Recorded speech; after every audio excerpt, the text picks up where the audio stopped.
চীন ও যুক্তরাষ্ট্রের মধ্যকার বাণিজ্যিক দ্বন্দ্বে পোশাক আমদানির বাজারে বাংলাদেশের শক্তিশালী অবস্থান তৈরি হয়েছে।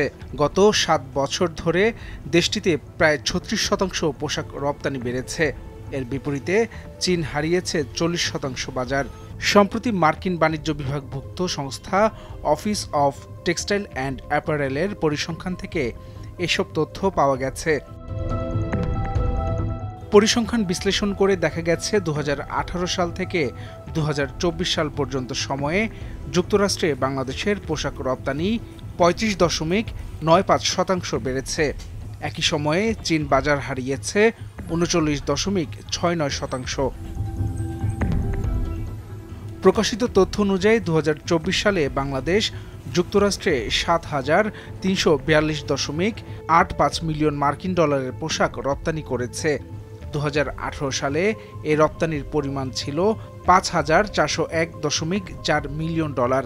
অন্যদিকে চীনের রপ্তানি ২০১৮ সালে ছিল ২৭,৩৭১.৭ মিলিয়ন ডলার, যা ২০২৪ সালে কমে ১৬,৫০৭.৪১ মিলিয়ন ডলারে দাঁড়িয়েছে।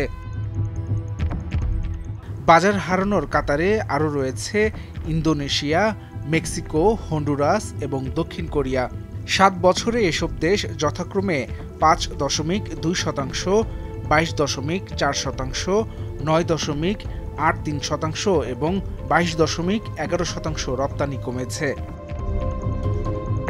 অন্যদিকে বাংলাদেশের সঙ্গে ভিয়েতনাম ও ভারতের প্রবৃদ্ধিও বেড়েছে। পরিসংখ্যান অনুযায়ী এই দুই দেশের রপ্তানি কার্যক্রমে ২২.৬০% এবং ২৩.২৭% বেড়েছে। একই সঙ্গে কম্বোডিয়া ও পাকিস্তানের চমকপ্রদ উত্থানের তথ্য দেখা গেছে। যুক্তরাষ্ট্রে দেশ দুটির রপ্তানি কার্যক্রম ৫৭.৮৬% ও ৫৮.৬২% বেড়েছে।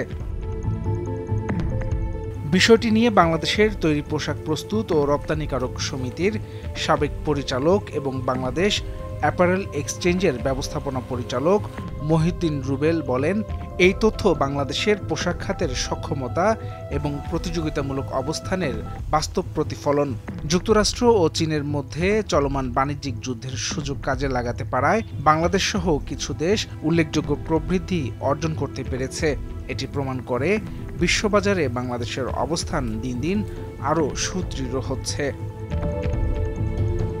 তবে জিওপলিটিক্যাল পরিস্থিতি, ট্যারিফি যুদ্ধ এবং ক্রেতাদের বিকল্প সরবরাহকারী খোঁজার প্রবণতা বিশ্ব পোশাক বাজারে অবস্থান ধরে রাখা বড় চ্যালেঞ্জ হিসেবে মন্তব্য করেছেন তিনি।